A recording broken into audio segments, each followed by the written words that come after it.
very much for coming to really our first annual, we hope, Daffodil Tea Kickoff.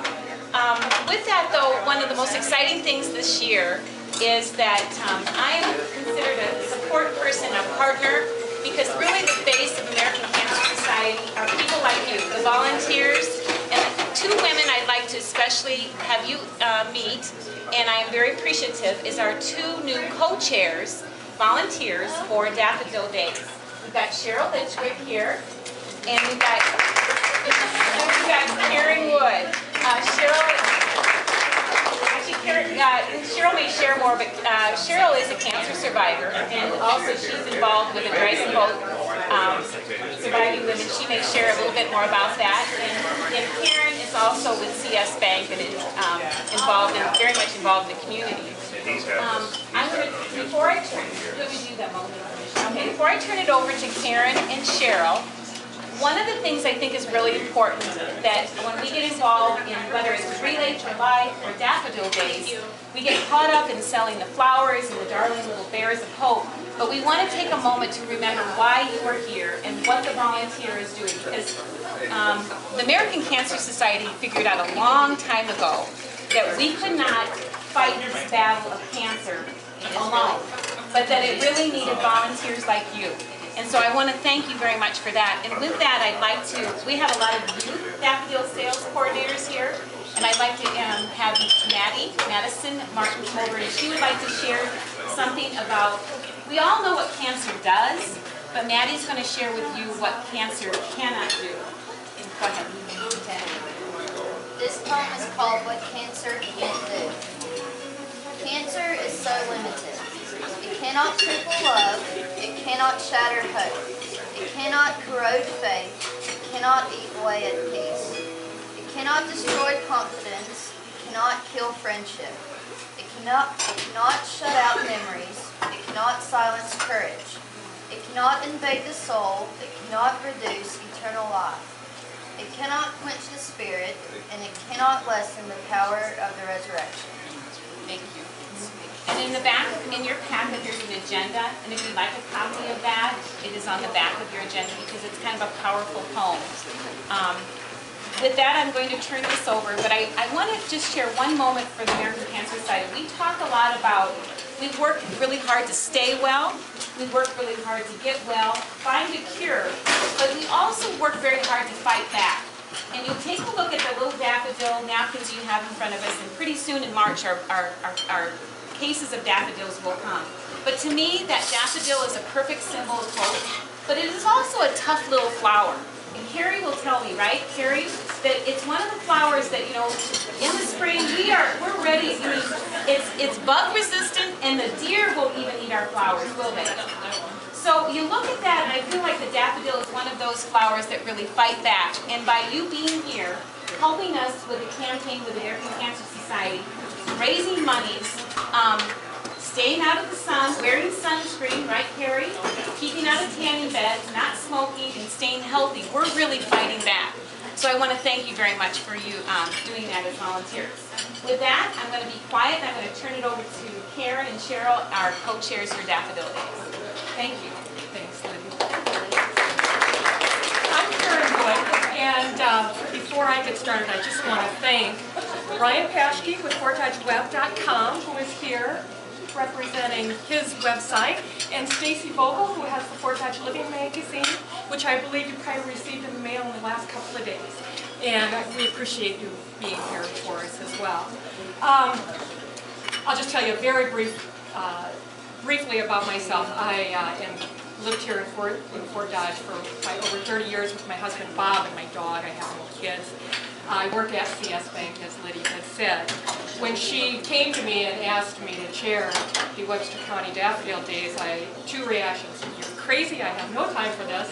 I'm involved in community in my church, and but my second reaction immediately was, well, how can I not do this? I know we all are affected by cancer. Some of us are yourselves, family members, loved ones, acquaintances.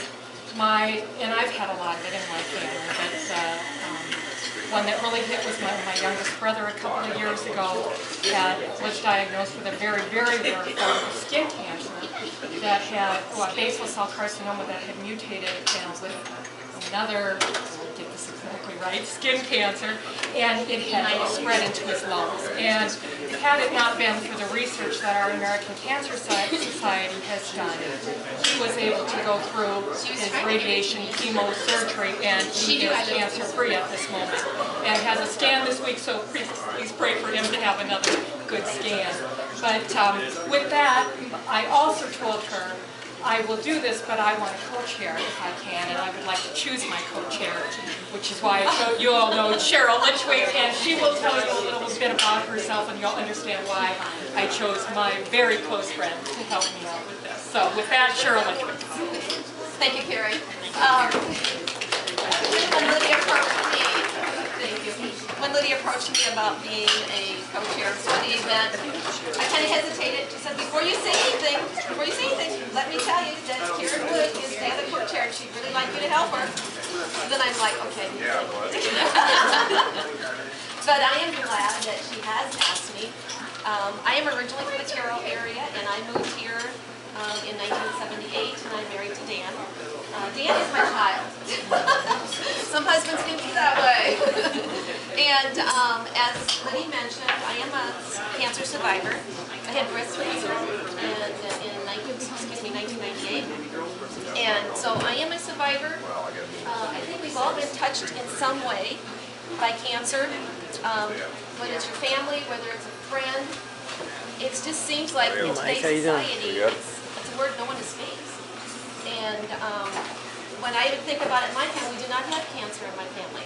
And mine was breast cancer. They said that when I was studying for night classes to get my degree, is when I found mine. And to back it up just a little bit, I had my annual check with my doctor in February.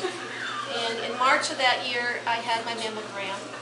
And in April, I was leaning up against my counter studying, and I felt something. And the next week, I was in for a biopsy, and they were telling me, oh, there's no cancer in your family, you should be fine, it's 97%, you'll come out of this just fine. I woke up, and the first thing I heard was the doctor telling me, Cheryl, you have cancer. And give her own room is what the next thing was said to the nurse. And from there, you wonder what's going to happen. But with the grace of God, things all went into a roll. There was a meaning for everything. And the reason I'm here, I got involved in dragon boating.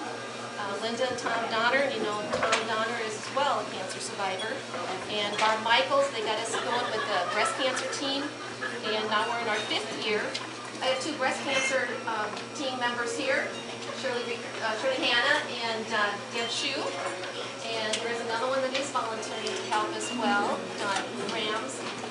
And if you know someone that is a breast cancer survivor, and you want to say, you know, there is life after breast cancer, and that's what we promote through our dragon boating, please have them contact one of us. You know, it's a way they can get out for support. It's a way they can get out and be among people again and feel alive. They've also had studies that just the pattern with the arms is a therapeutic type of exercise for that type of survivor. So with that, I'm going to, you know, we could go on and on and on, but with that I'm going to turn it back over to Karen so that we can continue on with our purpose here, which is Daffodil Days, and getting out and painting the town yellow with daffodils. Okay, we'll try and do this very quickly. What is Daffodil Days? The majority of you probably know. I will read what the American Cancer Society has said is the Daffodil Days is the American Cancer Society's oldest and most beloved fundraising program. Each spring, the Society offers daffodils to donors in appreciation for their contribution. By sending bunches of daffodils to friends and family members, people touched by cancer, you're sharing that message of hope and raising funds and awareness to help defeat cancer. The bright yellow daffodil is the symbol of hope and is the fight against cancer. This year, their Cancer Society's theme is Happy Birthday. We want to celebrate more birthdays, as you probably see with the birthday bear. Birthdays, of course, in cancer patients especially have a special meaning. So we are looking, the Cancer Society is looking for a world where we can celebrate many more birthdays together.